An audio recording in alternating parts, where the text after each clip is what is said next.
to Marquette, trailing by 8 as we approach 6.5 to play in the game. Greg Gumbel, Bill Raftery, Andrea Joyce, and Grant Hill with 6 points at halftime has taken over this game in the second half. He has a total of 17 now for the game. Damon Key for 3, no.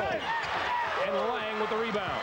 Duke, under Michael, has been great defensively. They have been jamming and helping out on the defensive end.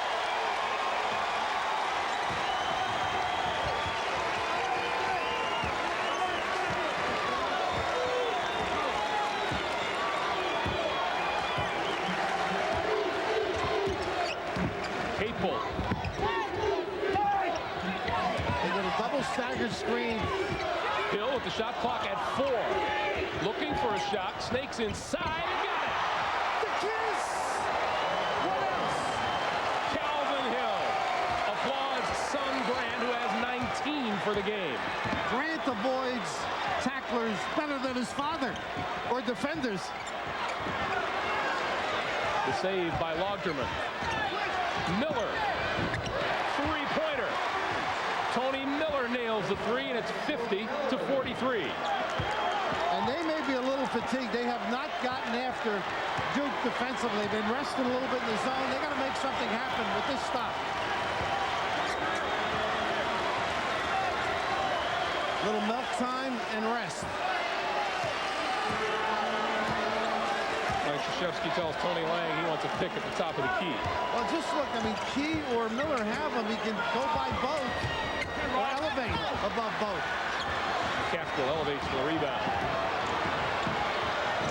Marquette looking to cut into a 7-point lead. Key into the lane. Parks blocked it. One of the problems, they haven't had a stoppage in play. They can't get McElvain back in for the last minute and a half. They need him down this stretch. We're coming up on 4.5 minutes to play in the game. And this using of the clock has helped Duke keep the big guy on the sideline. McElvain and Keeper waiting to check in. They just haven't had a chance.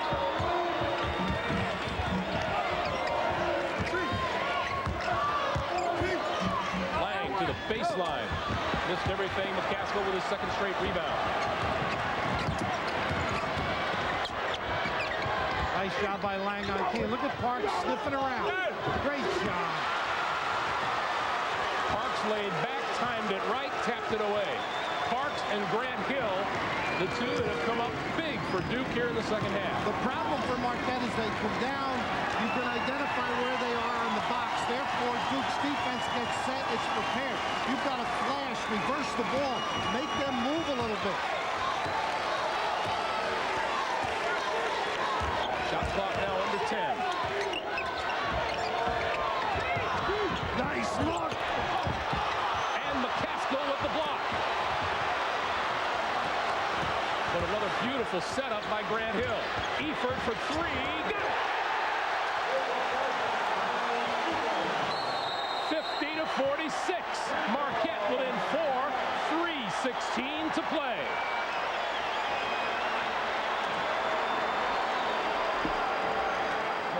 Basketball. Best male player, best female player. The envelope, please. The Van Naismith Award, Sunday on CBS.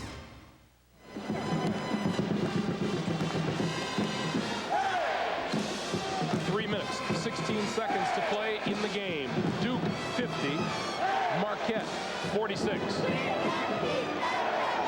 Duke taking time off the clock. About their last 3 or 4 trips down the court. The only problem, Bill, they haven't been able to convert because the Marquette defense has stepped up. Kevin O'Neal got out of the zone, went man-to-man. He got some good breaks and looking for guidance. It's worked all these years. I think my wife prayed for the opponent with the results I had, but she's been through a ton of tough games. 3 minutes to play in the game. Duke by 4.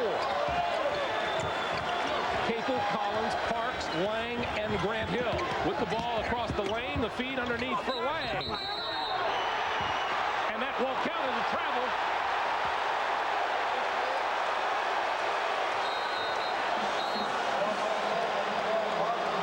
Well, Michael's wife was praying a moment ago, and now a chance to see if the referees were paying attention, and right here, he got the nervous feet, though. Miller, Eford, McIlvain, Logterman, and Damon Key on the floor for the Warriors. And with 2:40 left in that game, a 4-point and exciting game. And if it stays close, we'll take you back for the finish of that game. 50-46 now, 2:30 left in that ball. A chance here to send you back out to Knoxville. 47 seconds left in this game. Duke up by 6 now. And let's go to Greg Gumbel and Bill Raftery, who are courtside for the finish. Lang with the second of 2 hits. 56-49. Duke leads with 47.5 to play in a hard-fought contest. And that's just a shame at this point in the game, too. I mean, there was no question it was intended, but I thought within the rules. What hurts Marquette is possession of the ball back to Duke, and there is a foul on the far side. What hurt Tony Miller is the distance he had to run to give the foul away.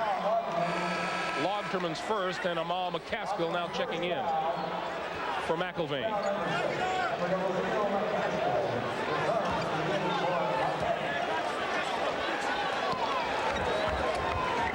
Hill with the ball, 40 seconds to play. Got to stop it.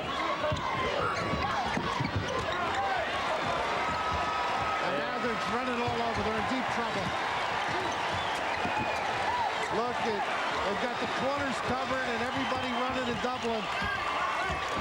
Lang fouled. 17 foul on Marquette. That's a pretty good job of spreading the court and passing the basketball. Once you run 2 at 1, you're at the disadvantage. And the ability to move the ball, you've got that clock on your side, make it run. And you mentioned, Greg, them milking the clock. I think it rested people like Arch for good defensive surges, blocking shots and rebounding. Tony Lang, 3 out of 6 from the line tonight.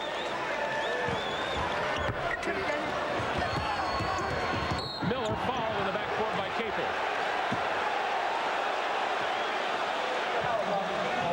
Miller wants the same call on Capel. I saw that. And Duke in great position to run the game out, give them 5 or 6 seconds. Well, it's finally got 1 more to give. That's 4 on Capel. Eford for 3, and Parks has the rebound. And that'll put the cap on a hard-fought Duke victory. Chris Collins' dad. He looks worse than when he was with the Bulls, coaching in championship environment. He says of being a coach, a broadcaster, a player, being a parent is the worst. He said he dies during the course of a game. Oh. And Kevin O'Neal's guys just showed the country that they're more than a surprise. They're a talented team. I spoke to Mike Krzyzewski in the locker room before the game. He said, these are 2 good teams that are going to play. And he was right on the money. No more prayers. Mickey can relax.